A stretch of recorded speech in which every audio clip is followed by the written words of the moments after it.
without further ado, I want to welcome you onto the podcast. Thank And I you. will, no problem. I'll give everybody the opportunity to meet you, and Stacey can go into your background, how you got involved into crypto, why you're in the crypto space, anything you feel like is important to share to start out with everybody that's listening.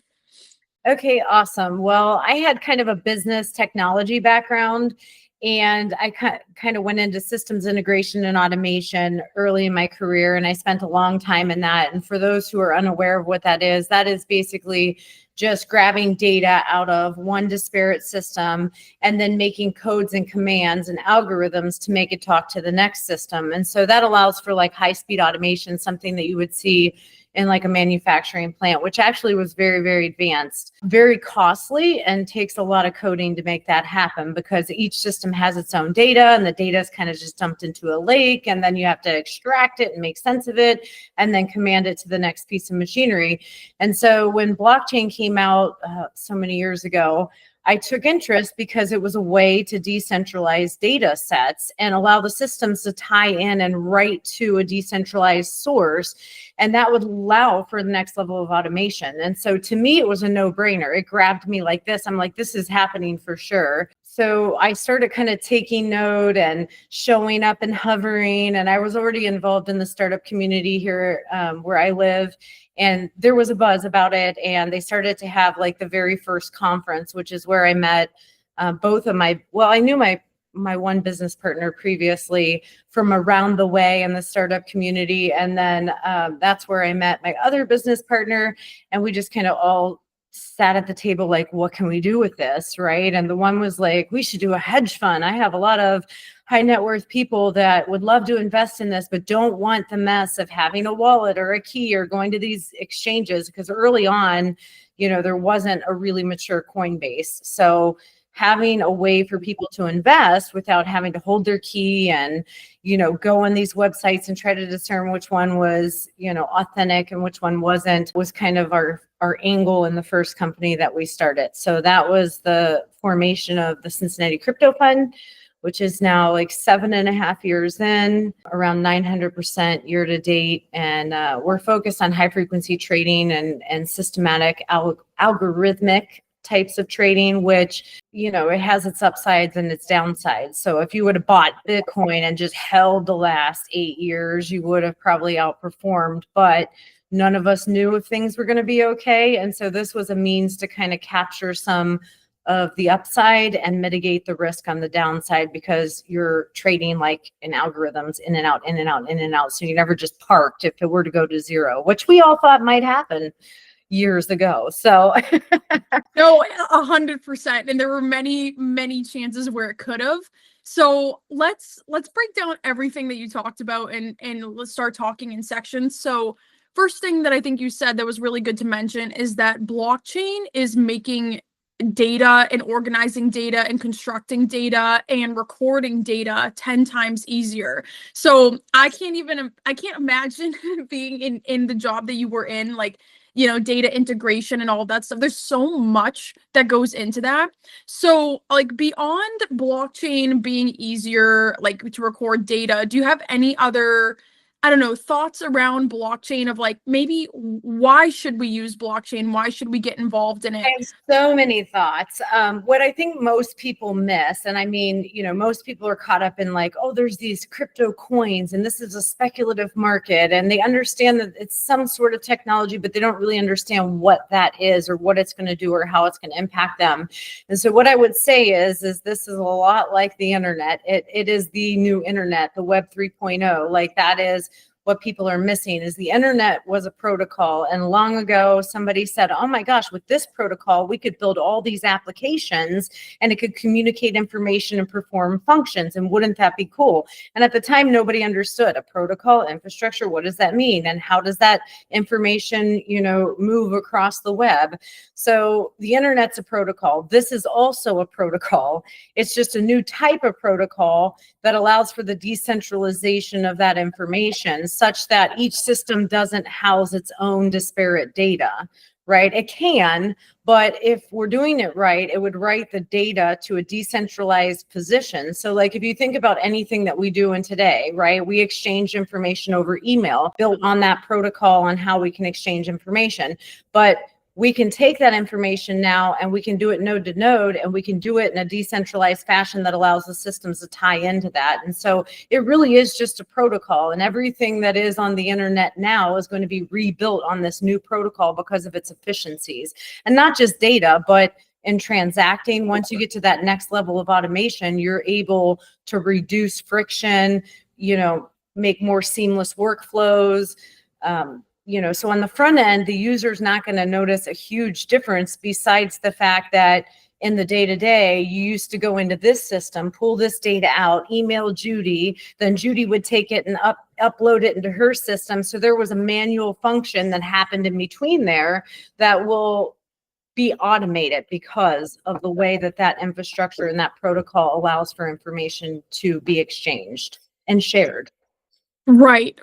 And blockchain is a way, not only just with crypto, and we talk about this so much on the podcast, and a lot of people like miss this, and I always stress it, is that so many people are caught up in crypto and trading crypto and Bitcoin and Ethereum. And it's like, cool. Don't get me wrong. oh no, totally. And honestly, that's where all the buzz and the attraction for blockchain is coming from.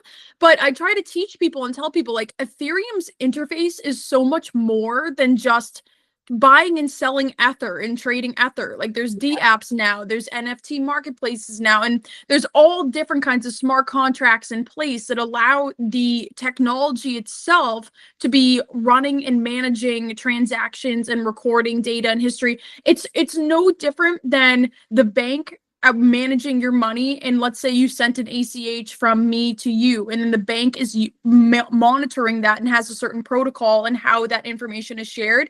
We're really taking out the middleman in a lot of different ways with blockchain. Yeah. And just allowing the users to be able to interact with each other without the need for a 3D intermediary. Why I think that's so beneficial is, like, the big companies like PayPal or Cash App or all these like huge giants that just like profit off of us for fees for confirming transactions. It's like, we could use blockchain technology now to just do that ourselves. So it's like, what are your thoughts? I guess there's a lot to talk about. So maybe what are your thoughts about the current administration with crypto? The worst 4 years was during the Biden administration. Like last week, that executive order it almost made me want to cry, because if you have been in this game for 7 years dealing with being debanked, just the uncertainty, the legal fees. I mean, we were, my business partner is a lawyer. Like, there's nobody, we wanted to do things on the absolute up and up. And we gave the banks the information about exactly what we were doing, how we were doing it, who we were audited by. We spent a lot of money to make all of that happen. Like, our PPM was, $70,000, just to give you an idea. I mean, so being early in this industry has posed a ton of challenges, and the Biden administration was just under attack. I mean, they didn't want to put forward the clear regulatory environment to allow this to thrive. They wanted to just kill it, right? They wanted to just kill it and make it go away.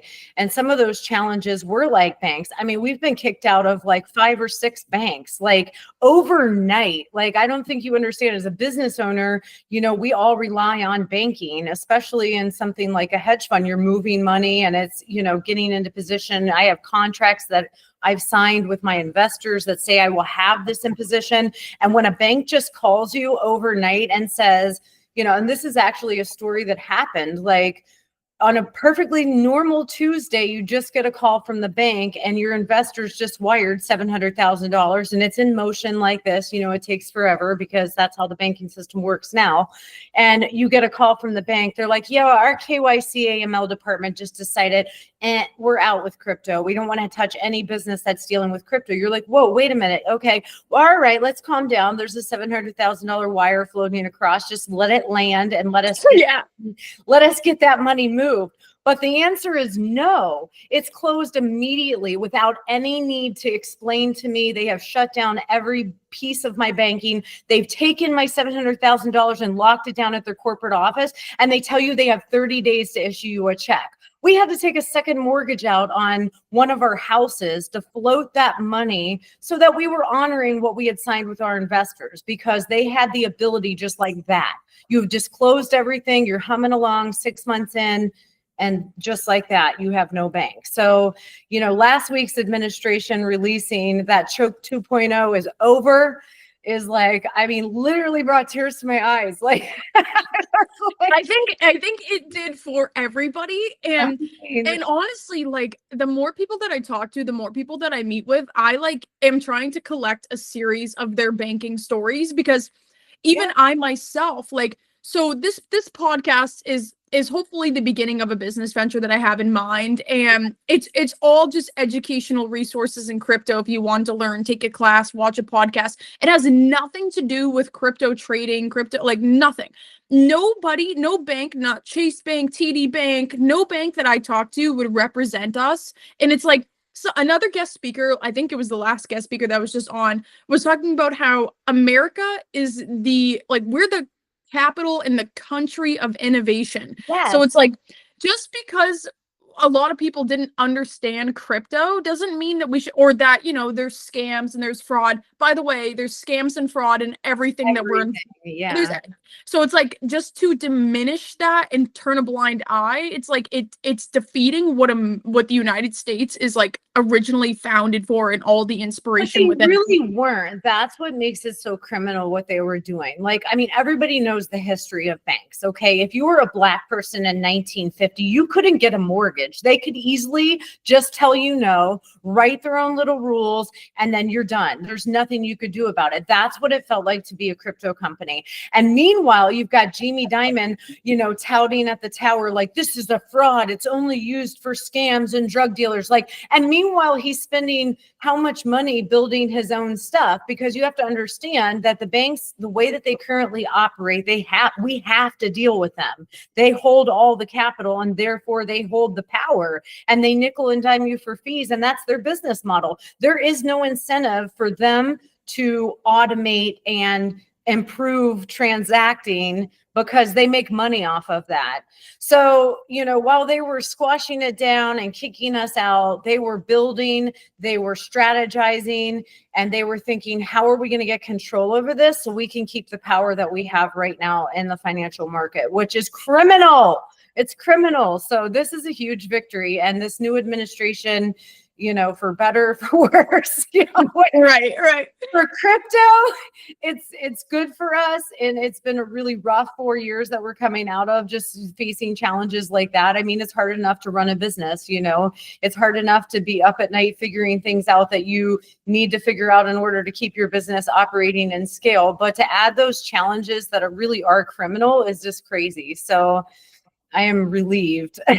No, I think we all are. And you're so right about the banks wanting to have control, because we're overturning a financial system that has been in motion for almost how many decades, centuries? It's so this isn't going to happen overnight, but definitely it's that power struggle between the banks and having more independence, because blockchain, there's, like I just said, and honestly, the banks are comparable to PayPal, Cash App, Venmo, all these companies, because the banks get fees off you too for doing transfers and stuff like that. It's a business. At the end of the day, these huge institutions are businesses that are looking to thrive. And if we become our own bank, or we have more ownership over our own money, or, we're able to see every single transaction, the actual fraud that goes on in our government, in high institution banks, these things won't be happening anymore.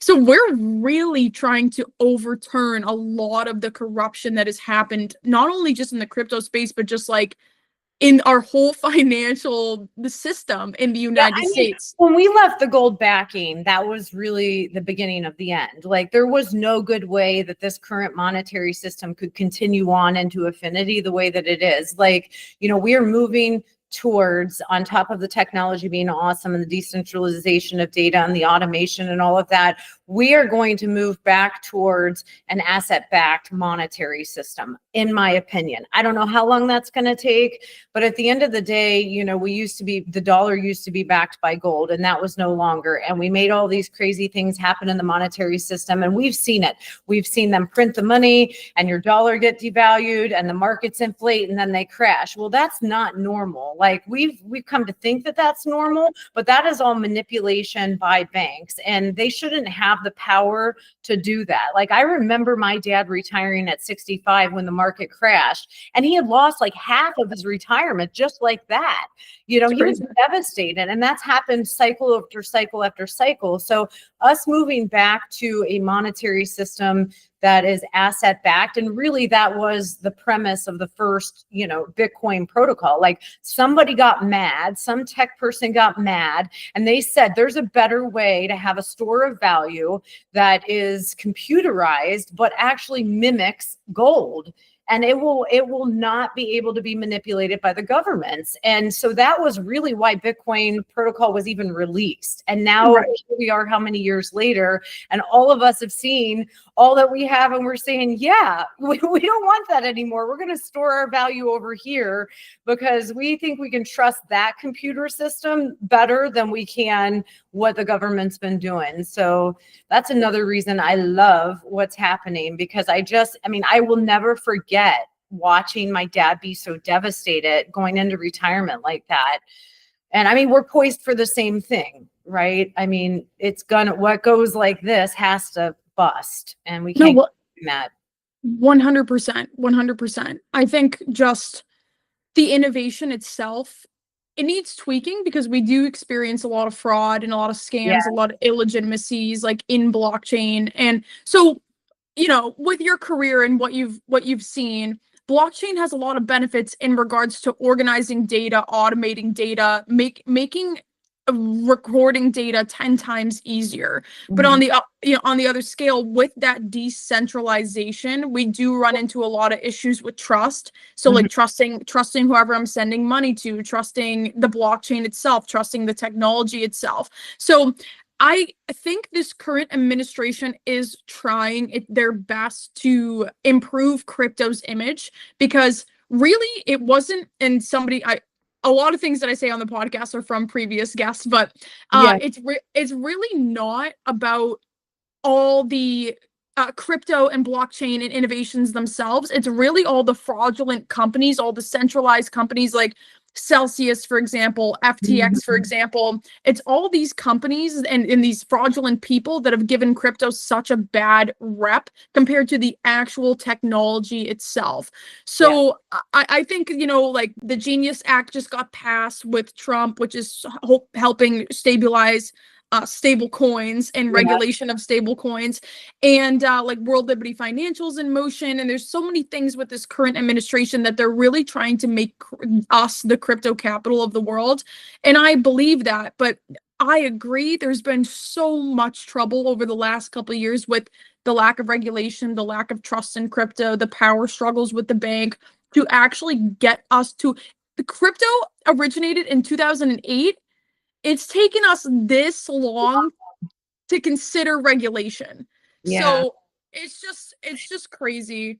Well, and that really is the war with the banks, you know, because the banks are definitely like, I mean, come on, they made huge mistakes and we bailed them out, right? Politically bailed them out. So, you know, there's clearly a tie there that doesn't benefit the average person. And there's global power because of the, you know, the US dollar being a backing and the whole monetary system, you know, being attached to that dollar's value, and how we settle up in the globe is, you know, there's a lot of disruption happening there, you know, like it's a technology, it's a protocol. So when you're looking at like right now, like Ethereum, Solana, Polygon, like it's a lot like the .com situation. Okay. You've got a lot of different companies. Each one of those coins are a company right now that is trying to build something, right, to change the way we transact, the way we, you know, store value. There's all those things happening.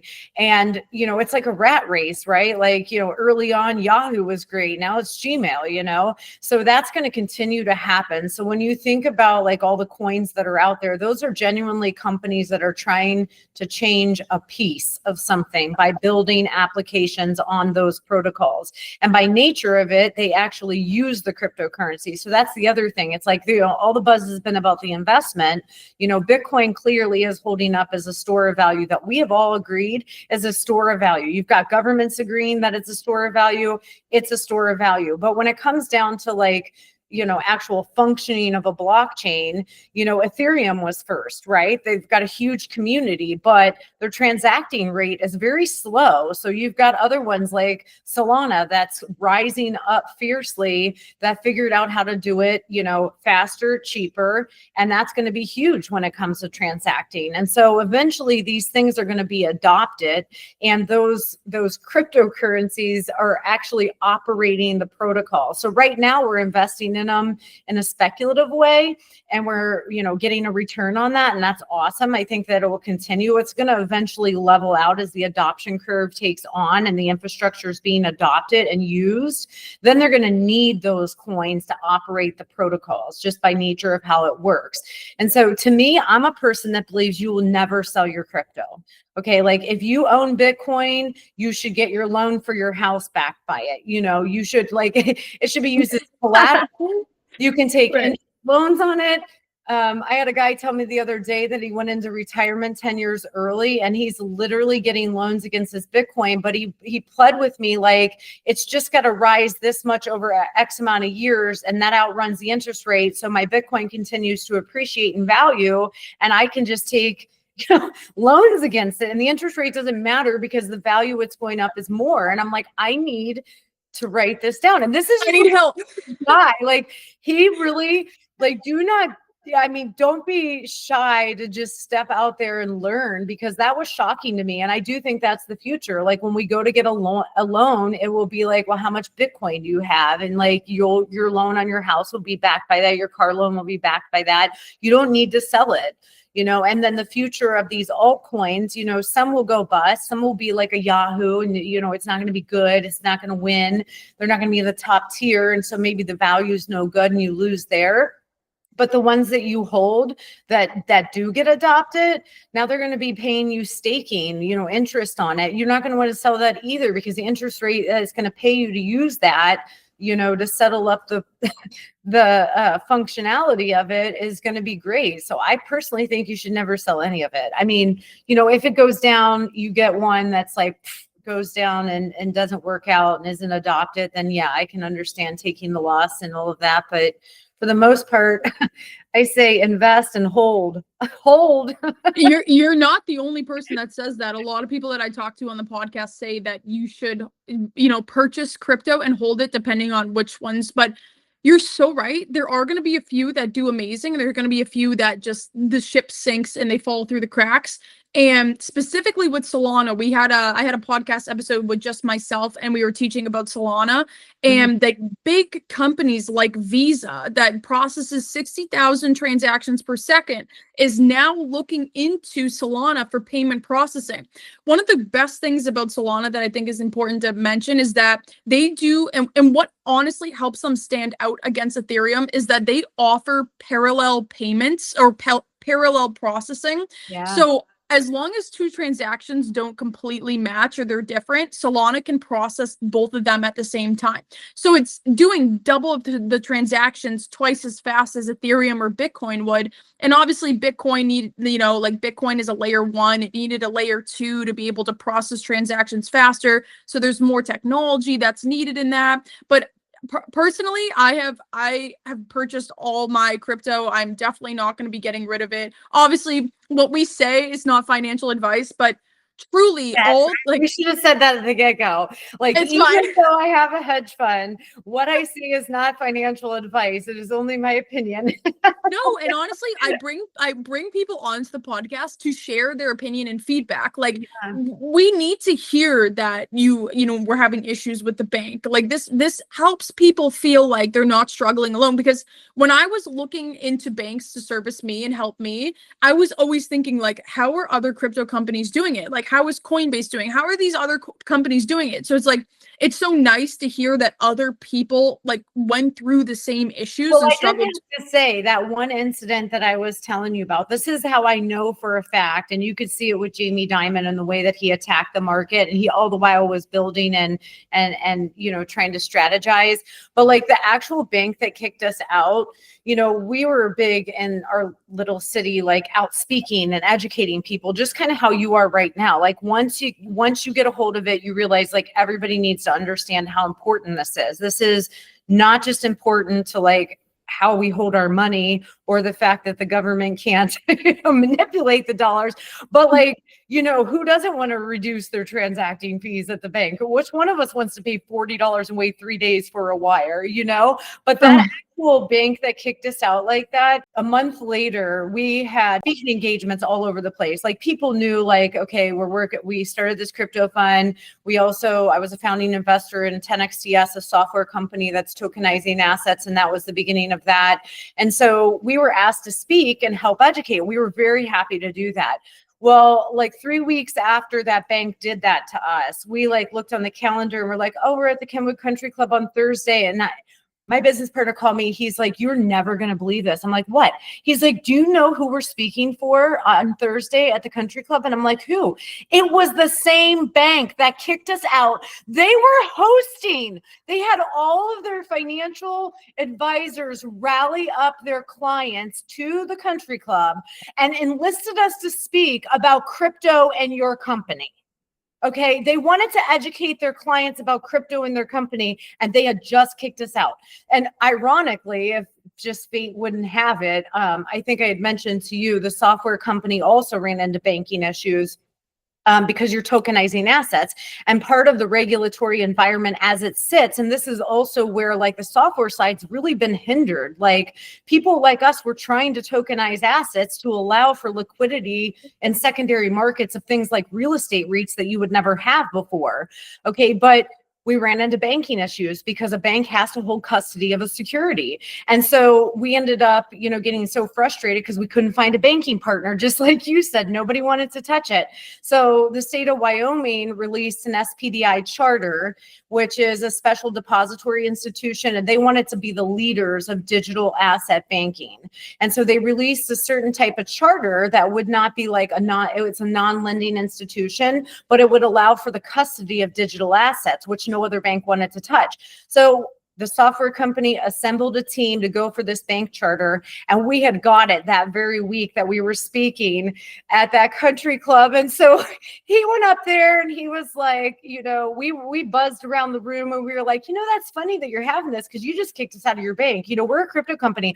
We spent all this money on legal. We've done all of this. We were completely compliant. And you just overnight, you know, screwed us over. Their jaws were dropped to the ground. Then Mike got on the stage and he was like, well, you know, banking's been such a problem. So we decided to get our own chartered bank license out of the state of Wyoming. And we released that information. I know they were so like, oh my God. I mean, but that's the kind of stuff that you're dealing with in this industry. It's criminal. It's crazy. You can't make it up. No. And I love everything you said. I want to switch gears because you mentioned something really important that I feel like not a lot of people on the podcast are familiarized with yet. But can you go into and explain and talk a little bit about tokenized assets? Absolutely. I think, go ahead. Yeah. So, I mean, the future to me is like everything's you know, our house is an asset, our car is an asset, you know, there's alternative investments for accredited investors like real estate REITs, where you would buy a position as an LP investor in a real estate portfolio that somebody's managing. And for the most part, things like that are liquid, you know, like I can go get, you know, some liquidity out of my house, but it's a cumbersome process. I have to go to the bank. I have to say, I would really like to have some of that equity in my house. Can I please, please, please have it? And they give me lots of paperwork and they're like, well, we'll see. And there's going to be an interest rate. And then they make more money off us, more fees to close that, more money to make off of our payments and the interest associated with it.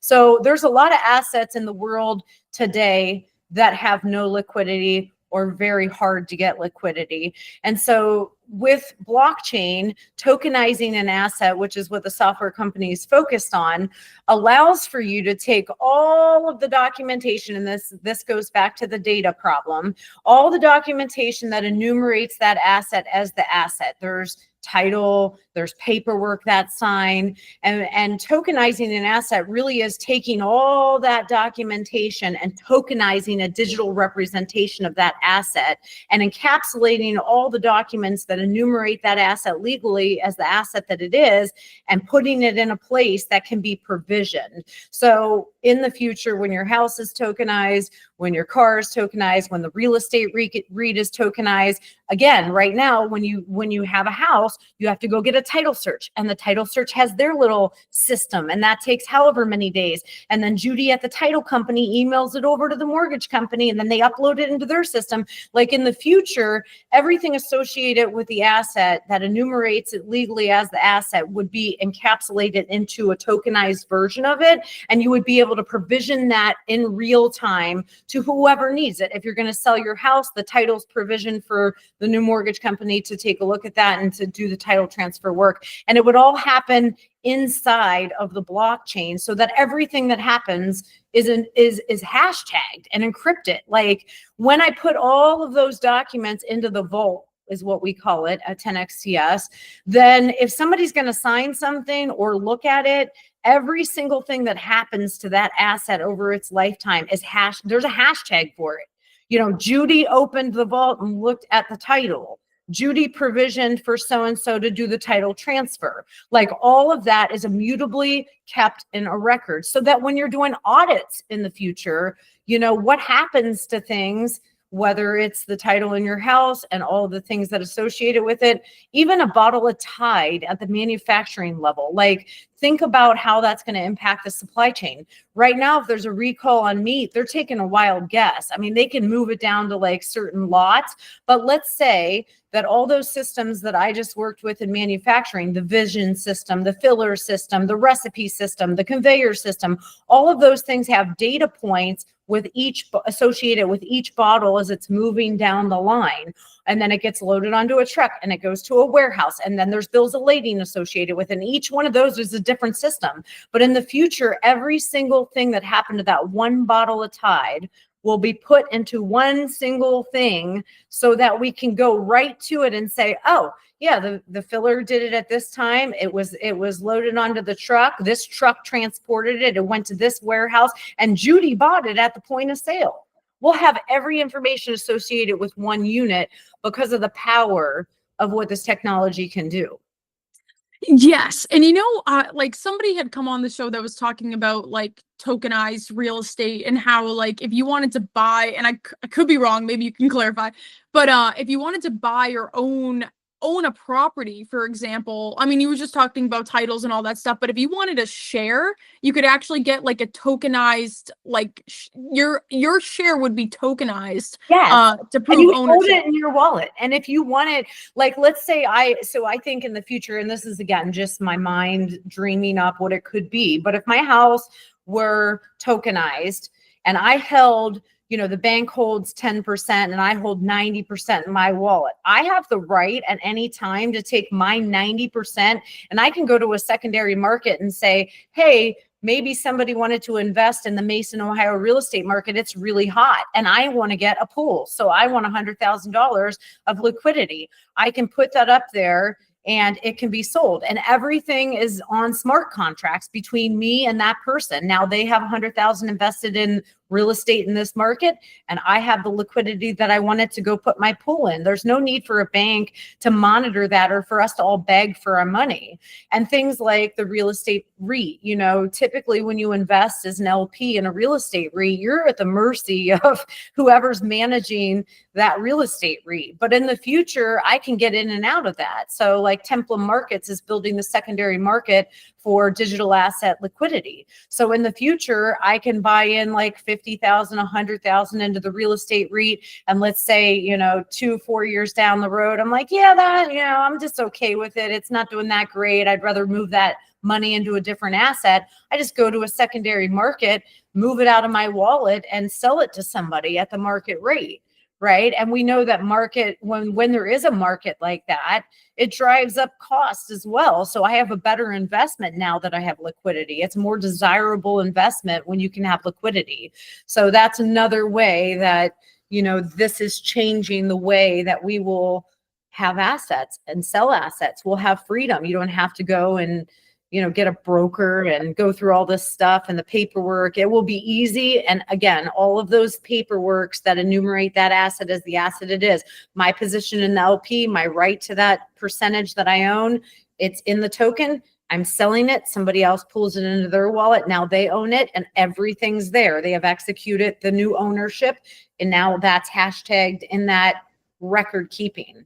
So it's so much easier. It's we're moving to a more digitally focused world. And honestly, you're so right with the smart contracts. Like there's no need for a third party intermediary if you want to be doing this investing and stuff. Obviously, like all this paperwork that you need to accumulate, like if you wanted to buy a house or if you're like a real estate agent or whatever it is, like it's so much easier to just have one tokenized asset of all these documents and requirements and then store it digitally, you know, instead of like having all these papers all over the place and having to talk to X, Y, and Z to be able to sort this out to sell your house to this person. It's like technology is meant to make our lives easier. Tokenizing assets, and I know that even somebody had mentioned that like real world assets are like becoming like this is just to your point, are becoming tokenized as well, and they're moving to on chain, and like the way that we manage them is going to be completely different. So this just goes beyond real estate as well. So I think that point is amazing. I think that talking about tokenized assets is something we have not talked about on the podcast yet.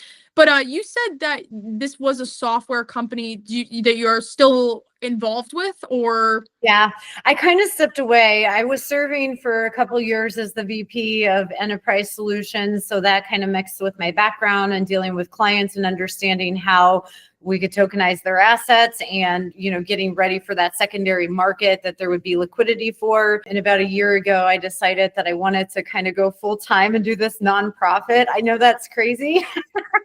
No, we talked. So I'm still involved, but just not as heavily in the day to day. And that kind of works because like where they're at right now is they're kind of joining forces with a couple other companies to kind of play out the thesis in the bigger version. So yeah, it was a bold move to make. I don't regret it. No, I think that's amazing. I was just going to say that me and Stacey had met before this, and we figured out that we are kindred spirits and that we're both involved in nonprofit work. So we can talk about that. I definitely want you to also, before the podcast episode ends, to talk about the Cincinnati Crypto Fund in more depth for anybody that's interested in it. So if you want to start, and that's another piece too of legislation that happened last week where, you know, now 401ks will be able to invest in cryptocurrencies and alternative assets, which is a huge win. Not just for crypto, but for every investor. I mean, you know, everybody's holding the same stocks right now on that. I mean, there's no way they're not overvalued. So, you know, I think there's a huge opportunity for people to be able to invest in their 401k. And it's a perfect fit. Like everybody can say volatility. And that's all true. But I've never met one single person that's invested in the crypto market and been in for 5 years that was unhappy. It is by far the best performing asset class us that ever was. And the next 5 years are going to be the same. We're on the adoption curve, you know? I mean, now, yes, if you took 100% of whatever money you wanted and you threw it on Solana and didn't diversify, and Solana becomes Yahoo, you know, you're probably not going to win. But it's still, you know, if you're diversified, has an amazing potential. And so just, you know, we did not know that that was coming with the 401k release last week, but for the past 6 months, we're actually probably a little bit longer. We took on another partner in the crypto fund, and we thought, you know what? I love all my little investors, we'll call them, but you know, it's like 50 and 100 and $200,000 checks. You know, we wanted to go run forward and think about, there's going to be a 2% allocation, like for RIAs, like that would be the minimum that 401ks, you know, pensions, they should be 2% at this point. And I mean, you've heard that for like the last year. And so we sat around the table and thought, how can we make this happen? It's still cumbersome to invest in crypto. What can we do to make it easier for independent RIAs to access money with the 401k, you know, access the investment with 401k money? We know people are thinking about it. We know they want to do it, but they probably still don't want to hold their own wallet. And the banks aren't offering this. And the stock market's not offering it. You can do an ETF, but the fees are high. And so we partnered up with an RIA who we took on as another business partner. He had this great idea to take a piece of technology that a lot of RIAs are already using to run models and keep track of their portfolios. And he went to them and he said, hey, I'd like to white label some specific functions within this technology specific to crypto, because here's what we're going to do. They agreed. So we've been in kind of like incubation mode with getting that technology white labeled and then being able to plug into independent RIAs into this channel. And we're creating diversified models within that. So we've got the crypto fund, which is, or the CCF, we call it, which is high frequency trading. Like I said, you don't get the maximum upside, but you mitigate the downside because you're in and out. And then we've got another fund that is a buy and hold strategy. I think that's a fine strategy. We've got another model that we're creating that is going to be like all of the companies. So it's going to be actually stock, and it's going to be all of the companies that are holding Bitcoin on the balance sheet and the treasury. They're all doing great. Look at MicroStrategy. It's not because they've got a great business. It's because they're holding crypto on the balance sheet. And so we've had a lot of investors express that they would like something like that. So we're going through an analysis right now on which companies that are holding Bitcoin on the balance sheet would be good to put into a model. And then we'll kind of have like a medium, you know, high and low risk model of a basket of cryptocurrencies that's actively managed. So there should end up being like six-ish models. And these RIAs can auto allocate 2%, you know, of their AUM directly into the diversification of those 6 models. And that's a great idea. You know, I wouldn't say give it all to the HFT model. I wouldn't say give it all to the buy and hold. You know, pick 3 or 4 of those and diversify the 2%. And, you know, we get to capture then the 2% allocation out of, you know, RIAs that's coming. So last week was a huge victory for that too. I know that was coming, but you know, that's sure. Because again, you know, as we're white labeling this technology and trying to like devise everything and create the right models and the operations to make it an easy allocation so that it's not cumbersome was a lot of work, because we're like, well, what about the legalities of this? And will this have implications for that? But now they're saying, hey, you know, 401k money can be allocated to that. And again, 5 years, you're going to be happy with your 2%. Those RIAs are going to be happy. Those investors are going to look at their portfolios, and that 2% is going to be a good decision. So yes, we are working on that right now. We formed the blockchain advisory group. And so that'll kind of be the top co. And then, you know, the models will all be there. I'm hoping in the next few months, we'll be plugging into, we have a couple of RIAs that have kind of pre-signed up to plug in and allocate. So this should be a huge scaling for us. That's amazing. I think one of the most time to market. I can't believe it. Oh my God. Like I've been looking into like crypto IRAs, and I know I just heard about the 401ks and stuff. And it's just, I think one of the best models that you just said too was being able to invest in something with all the crypto or all the companies that are holding crypto or holding Bitcoin, because Yeah. that's honestly brilliant. Like it's brilliant involvement into the crypto space. And honestly, like if all these high performing great companies are investing in crypto or Bitcoin more specifically, and we are obviously predicting that Bitcoin and Ethereum in the future are going to be soaring and doing so much better than they are now. It's like perfect way to get involved, especially watching and monitoring these high performing companies. So I think that's really interesting. That's not one that you hear every day as well too. Like I've heard, you know, like there's funds to hold your crypto for the long run and stuff like that. So that is very interesting. You'll have to keep me in the loop about that because, well, I you said, know. I mean, did we're you? hoping like this is like the core of like if we build it, they will come. And I'm like, man, the time, like I said, the timing to market, you know, is close. We're close. We've got the technology almost ready. We've got our first models already there. You know, so we've got history for at least, you know, I've got 7 years history on the one fund. Another guy's got, you know, a year and a half, 2 years, which is good. And then these new models will be, you know, no history there, but just more, you know, it's straightforward. Like you're holding like a high risk portfolio of crypto or a medium risk, you know, portfolio of crypto or a very low risk. It's just, you know, Bitcoin, Ethereum, and Solana. Right. Very Right. solid, you know, blue chip type of cryptocurrencies. Yes. And, you know, that infrastructure play and the Bitcoin on the balance sheet, we're like, we have to do that because it's not available right now. It's really not, especially not easily accessible. So even though they said last week in the executive order, we'll fix the regulation, make it easier to access, you know, you still have all the fundamental problems of custody, you know, and everybody not being ready with that. And so we think we've got the answer to that. We're calling it the easy button. I mean, you know, we'll be going live here soon and nothing's ever what it seems. I have to say, as a business owner, if you truly knew what you were getting into, you would never do it. So just go go right ahead. Just move forward and resolve that you're not going to know. And when you don't know, you're going to call all the smart people and figure it out.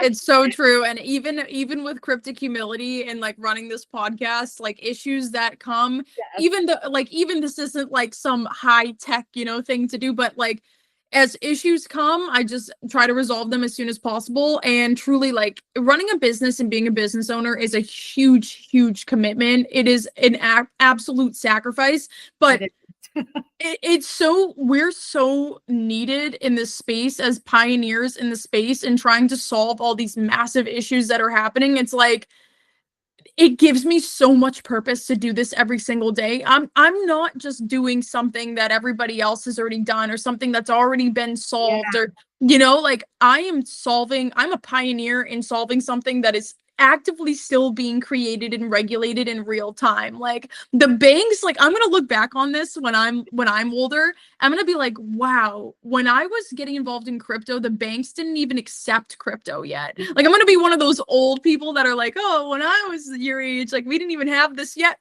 And it's just that gives me purpose every day to be in the crypto space. And well, so on the topic, I love the enthusiasm of the younger generations. Like my son is 24 and he's super into it. Like it's a no-brainer for him. And like, you know, that's some of those things like the, you know, the meme coins and the NFTs. Like, I don't know that the older generations are ever going to really understand that or buy into it. But I mean, I was buying PlayStation cards for my son to buy virtual helmets. Like, you know, when he then okay, so like his generation is like, well, of course I would buy an NFT of a painting or a shoe or, you know, all of these things, you know. And I mean, virtual reality is coming.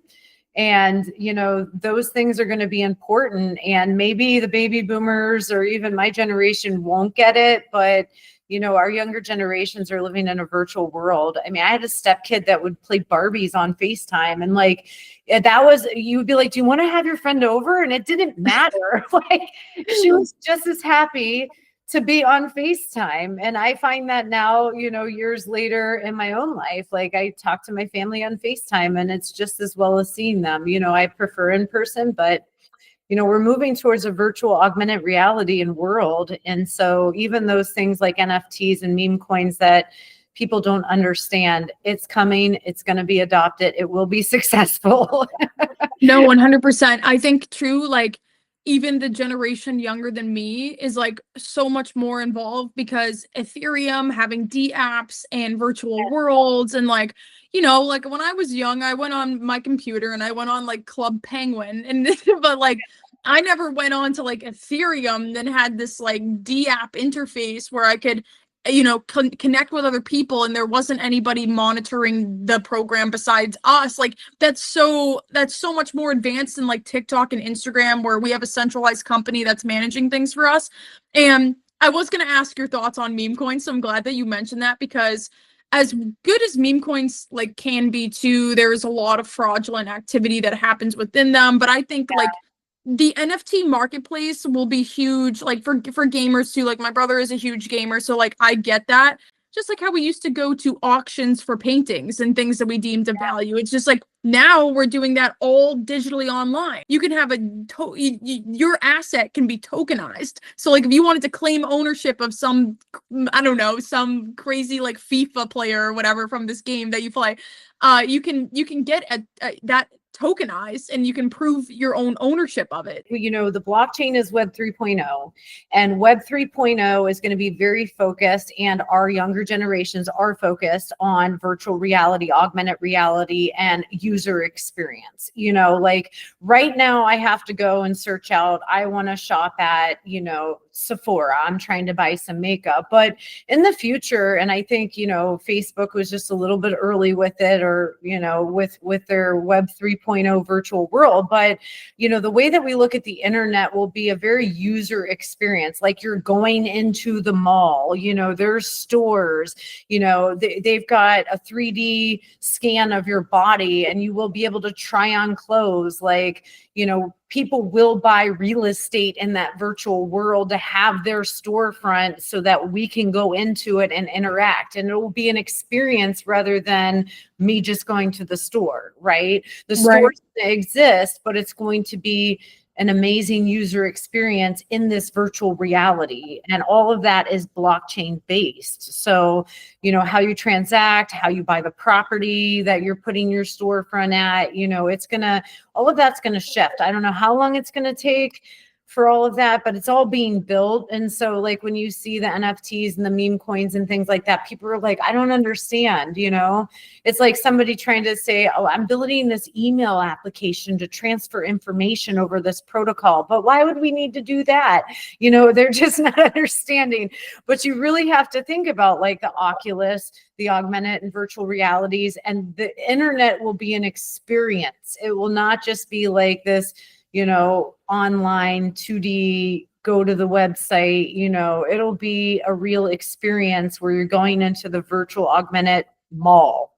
Yeah, no. Seeing the outfit on you and, stores are buying real estate in that virtual reality to have that experience because I like that mall that I go to in that augmented reality. You know what I mean? That's very true. You're like the way that you just put it, like made so much more sense to me as well. Even being in the industry, you would be going into like a digital mall. Your experience in the mall in the physical would now be moving to like a digital sense. And that makes complete sense. And it's so hard to conceptualize at this point. And honestly, like especially for the older generation too, because like all this, a lot of people didn't grow up with an iPhone or FaceTime and all these things. It's so fascinating, and I can't even imagine when I have kids how they adapt to the world and how God help me, I watch the AI videos on TikTok right now and I get fooled by them. So I can't even imagine when I'm older and all these innovations are out. But anyways, I want to switch gears with you. I want to talk about the nonprofit. I think it's important for people to know you outside of finance. So feel free to share that with the audience. That is a long journey. So, I'm a big like spiritual person. I feel like life just kind of like, it seems like it's not making sense, but like when you get to be my age of 45, you look back and you're like, this was important for this, and this was important for this. And you kind of see how the quilt ended up being weaved. And so for me, I had a bunch of different experiences, but several of them that are weaved into this nonprofit are serving. I used to serve the homeless when I was young. I would take my kids out and we just would serve, right? I wanted them to have an understanding of people that were homeless and didn't have a privileged life. And so we served. And through doing that, I ended up, which sounds crazy, and it is crazy, but it still was a good thing. I ended up finding young girls that were being trafficked out of motels and stuff like that. So we would take our homeless efforts out to an outreach. We pack sandwiches and we go find the people. Like, so a lot of them were living in motels, under bridges, so forth. And so we really went out into it to connect with these people. And there was a lot of 13, 14, 15-year-old girls that were being trafficked. And so that's shocking to people. It was shocking to me. And over time, I would bring them home. Like, I would be like, I'm going to take you home. And they don't just, there's a lot of things that go behind that. It's not like you just meet a girl who's 13 that's being trafficked and likely on drugs and just rip her out of that. It doesn't work like that, because she believes that that pimp loves her because he fed her every day. And she comes from a place where she didn't even have food every day. So, to her, she's being loved, and trying to get her out of that situation is a very long process. And so we would feed them and clothe them and love on them. And eventually they would agree to come home with me. And so I would take them home. And so I said to myself, like, this is crazy that this happens, that girls are trafficked. Where's the 13-year-old's mom? And the stories were like this, like the mom went to jail for 6 months, and the 13-year-old comes home and she's like, well, mom's in jail. And you think that the jail goes and finds the mom, but they don't. Like, nobody's going unless the mom says, hey, I have a child at home. They don't even necessarily ask that. And so the girl's there until she gets evicted at 3 months, and she comes home and the door's locked, and now she's homeless and she's wandering the streets. And there's a whole culture in the street life, and there are pimps in that culture, and those pimps pick those girls up, put them in a hotel room, feed them, and then eventually end up drugging them and selling them on Backpage and different places like that for sex. And so I had gone through a series of taking some of these girls home and then interjecting it into the courts. And I did all of this for like a really long time. And I said, I'm going to go back to that at some point in my life. I need to go back and I need to do something that's on the macro, and all the little learnings that I had with victims who were dealing with that kind of trauma and homelessness and how they fall between the cracks and the traditional foster care system and the drug addiction. It's all kind of interwoven. And so what I'm doing right now with the Door of Hope is we started off with the easiest pillar, which is opening a food pantry and disseminating outreaches into the community. So we accomplished that in the first year. I started writing grants like crazy and was able to get a grant to open a homeless shelter. And then we started looking like, what is this going to look like? Because I didn't want to have like a Salvation, nothing against Salvation Army, but I didn't want to have like just kind of beds all over the floor. Like, I wanted this to be a place that would change lives, that would incorporate workforce development and trauma-informed healing in that, and it be on a serene property. And so we've partnered up with Future Plans, who owns a 99-acre property out here in Ohio, and they have all the workforce development and skill assessment and building on campus. It was an old, I don't know what it is, a convent, I don't know, like where nuns live. So this property was bought in 1840 by these nuns whose goal was to educate women. And at that time, that was very, very forward thinking. And they made a small liberal arts college. So there was already like a bunch of buildings on the property, and there was already a little small college campus. And so now Future Plans with their workforce development has bought that property on a grant. And we're going to move I don't want to even call it a homeless shelter, but it'll be for women and children in an emergency crisis center, let's call it, where they can come and stay. And then across the lawn, another company a nonprofit is moving in the inpatient addiction treatment, where they can keep custody of their child while they're going through treatment, which is a huge, huge deal, because a lot of the girls that I had in my house, their parents were addicted, and generationally they're impoverished. Generationally, they become addicted. And so, the trauma of pulling the mom and the child apart is very dear to my heart. No matter what I could give that child, they're never going to love me more than their mother. They always want to be with their mother. And so it was definitely a dream of mine to see how we treat, women in addiction and their children differently. And so they'll be across the lawn. And then there's like certifications and a micro enterprise. So we're putting together programs where we can help these women. A lot of them are going to have convictions. They can't just go get a job. And let's face it, when you get out of treatment or you are homeless, you can go get a job at a gas station or be, something that isn't going to make a lot of money, but that's not going to break the generational poverty. That's not going to keep the hope alive. And so we're looking at how we can incorporate inspiring and giving microloans to these women to create businesses like dog grooming, dog boarding. Like we've got kennels that we're putting on the property, and we're going to help them start up the business. We're going to help them, get all the back office accounting and all of that done and facilitate. A power washing business. Put up some signs. You've got a power washer. Like these are things that you can do to be empowered as women and have a lifelong business. And so that is dear to my heart as well, and incorporated into this. And then we've got some really cool things. We've got partners like Sprouting Minds that's got agricultural therapy models. And so with 99 acres, there's a lot of opportunity to do sunflower fields. Well, we'll have fundraisers.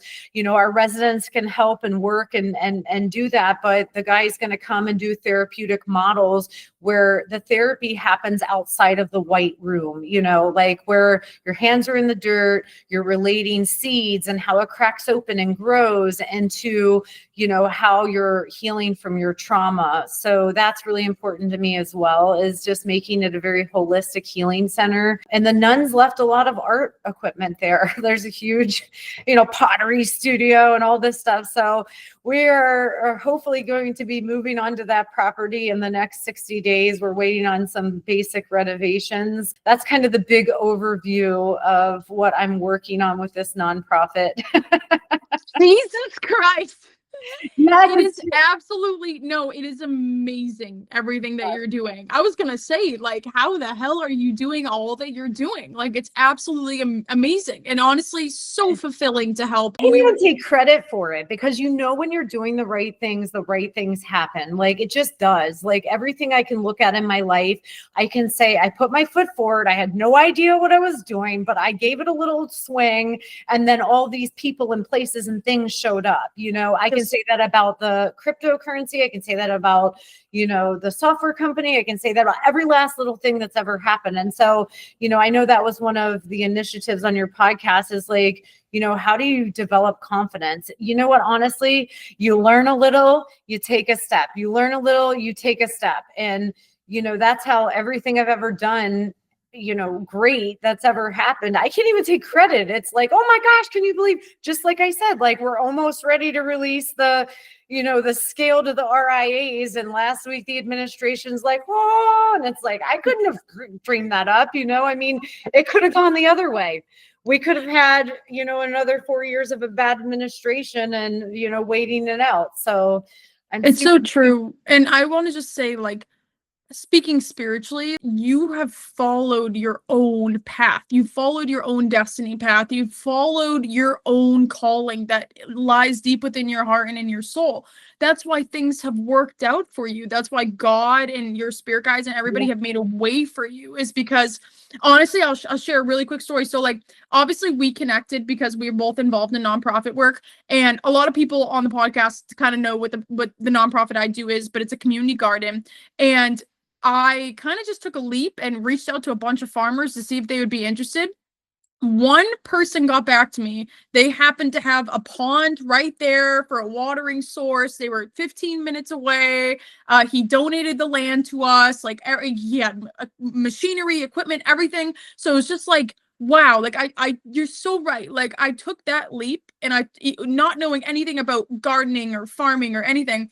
And I'm a huge believer in God, and God gave me this perfect opportunity. Like, okay, you want to service my people? Here is your opportunity right here. And like the way that things just evolved perfectly. We've, every issue we've solved, every opportunity has come our way. Like I used to work at the bank, and there was somebody who ran a community garden that came in that was then giving me all these resources. You're so right. When you follow your destiny path, you do what you feel like God is calling you to do, whether it be, Yeah. whether it be in crypto or like helping people, which I'm going to provide everybody links to everything that you do below at the bottom of the podcast episode. So like if anybody is interested in learning more about what you do, like and how you help women and I would definitely Yeah, we will. I mean, ultimately that is my passion, is to see people, uncover their true value in this world. Like everybody has value. Like people are like, really, you think that these these people coming off drugs are going to be able to just like rise up and be business owners? Absolutely. Like there was that meme floating around that it was like, are you going to let an addict out hustle you today? Because every morning an addict wakes up with no job and they have to hustle. These are the strongest survivors that are so capable of just about anything. If they just had the right tools and a little bit of guidance, of course they can come alive. And like, Yeah. is just my life mission from here forward, is to see people awaken to their true talents and gifts and their calling and come alive. Like go do that. Like take a step and see what happens, because it will just show up. It really does. That's amazing. Like Stacey, you are an amazing person and like you deserve all the recognition. I'm so happy to have you on the podcast. It's we were going to talk about women in crypto too, and I just want to say like it's so rare, like not only to find like women in the fintech blockchain crypto space, but also to have that commonality between us of like both being in humanitarians and like Yes. both, like it's rare to find women in That's finance. a perfect example of like, you just step out there and you don't know what you're going to find. It's so true. And I'm just, you are an incredible resource. You've done amazing things. You're continuing to do amazing things. Definitely, I want people to stay up to date with what you're doing. So I'll have all your resources listed. Is there anything else you want to share? Reach out. Like if you're a woman and you've got a question about something, anything, and you think, hey, reach out. I will respond. I'm not, that is my life's work at this point, is to help people really just rise up and become something great and come to know that you can just take a step and the universe will help you. I mean, don't get me wrong. There's been challenges. Like I said, I didn't sleep for 2 nights when the bank shut us off. And what are we going to do? Where are we going to go? So, how are we going to fix this? Like, there's sleepless nights, but there's also a lot of divine grace. And, just when you're tired and weary, it always works out. And honestly, when all seems lost, that's when everything is aligning for you. So It's just like when you feel like you're off your path, the universe is actually aligning you to everything that you've wanted. And there's been so many, I can't even get into it, but there's just been so many things myself too with this business where, I've debated even starting it. I've debated continuing on. So it's just like, continue on your most authentic path and continue to do good. And have no doubt, Stacey, that people will reach out to you. Yeah, I mean, really, like even when something looks like it's good, like, oh, it failed. Like, I'm about a year and a half behind on the scaling the fund thing. Like that was like a year and a half ago. It was like, oh, I'm just going to hire this guy and he's going to go raise money because we need to, now's the time. We've got the data. We've been through every market. We're tested, we moved it from a B filing to a C filing. We can market it and go rogue. And then everything didn't work out. And I was so discouraged. It was nothing but trouble. There were all these problems, no need to get in the weeds about the problems, but it didn't work out as planned. And I was so mad.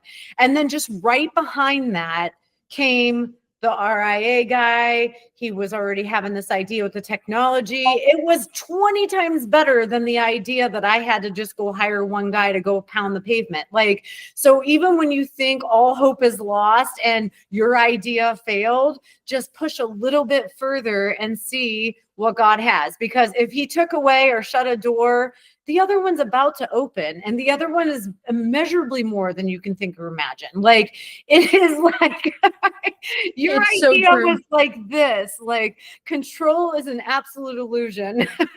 Well, and also just with God, like you need to see beyond your ability. Like you need to see beyond your physical ability to see and have faith in what is in store. And I used to do spiritual coaching for people. That was one thing that I did on TikTok. And ironically, like it had been a struggle just with TikTok itself, and I won't get into like all the problems. One door closed so this one could open, and I am like incredibly thankful that this door has opened and all the amazing people that have already been led to me and where this could go. And just I want to thank you, Stacey, so much for being on the podcast. Definitely we'll have all your resources listed, like I said, for the nonprofit, for crypto, everything. If anybody's looking to reach out to you, they definitely will. And do you have anything left to say before we go? No, I will look forward to coming back again, though, and updating you on all these things, because I know we'll be in touch. Oh yeah, we'll be in touch for nonprofit work. We'll be in touch for everything, and Yes. definitely like in a year or so, I would love for you to come back on and give us an update about where you are. Like we'll definitely be in touch, no doubt. Yes, likewise. All right. Perfect. Thank you so much, Stacey. And you're doing good work. Thank you. Out there. And thank you everybody that's listening. Tune in next Monday to Cryptic Humility. Thank you.